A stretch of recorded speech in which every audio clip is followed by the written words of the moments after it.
60 years ago today, a young woman spoke about the speed of technological change as she presented the first television broadcast of its kind. She described the moment as a landmark. Television has made it possible for many of you to see me in your homes on Christmas Day. My own family often gather round to watch television, as they are at this moment, and that is how I imagine you now. 6 decades on, the presenter has evolved somewhat, as has the technology she described. Back then, who could have imagined that people would one day be watching this on laptops and mobile phones, as some of you are today? But I'm also struck by something that hasn't changed. That whatever the technology, many of you will be watching this at home. We think of our homes as places of warmth, familiarity, and love, of shared stories and memories, which is perhaps why at this time of year, so many return to where they grew up. There is a timeless simplicity to the pull of home. For many, the idea of home reaches beyond a physical building, to hometown or city. This Christmas, I think of London and Manchester, whose powerful identities shone through over the past 12 months in the face of appalling attacks. In Manchester, those targeted included children who had gone to see their favourite singer. A few days after the bombing, I had the privilege of meeting some of the young survivors and their parents. So you come especially for the concert, did you? Yeah. Mm-hmm. The birthday present. What was it? Oh, right. Very scary. Very wicked. Mm.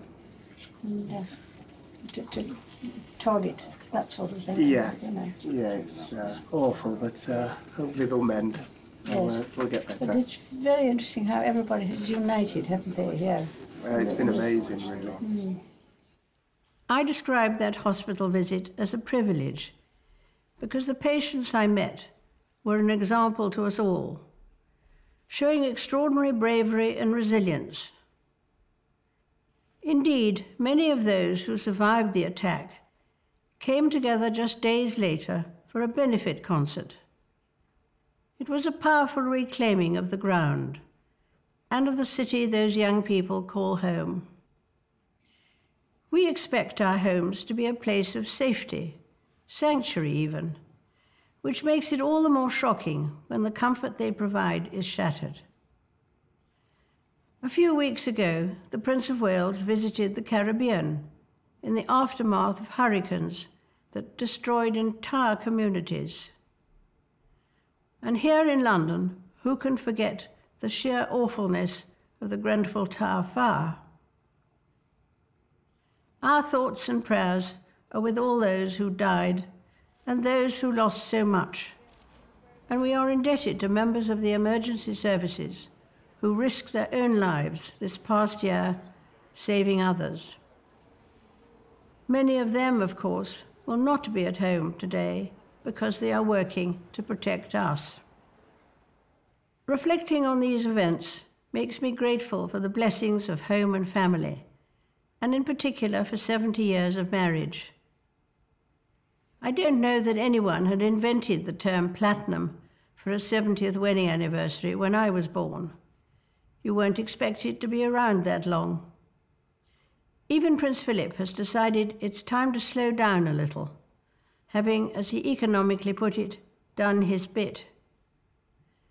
But I know his support and unique sense of humour will remain as strong as ever as we enjoy spending time this Christmas with our family and look forward to welcoming new members into it next year.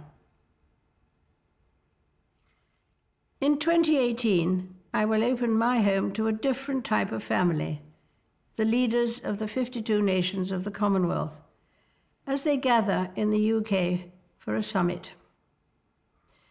The Commonwealth has an inspiring way of bringing people together, be it through the Commonwealth Games, which begin in a few months' time on Australia's Gold Coast, or through bodies like the Commonwealth Youth Orchestra and Choir, a reminder of how truly vibrant this international family is.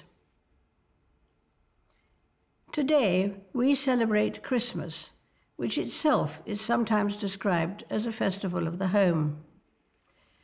Families travel long distances to be together. Volunteers and charities, as well as many churches, arrange meals for the homeless and those who would otherwise be alone on Christmas Day. We remember the birth of Jesus Christ, whose only sanctuary was a stable in Bethlehem. He knew rejection, hardship, and persecution.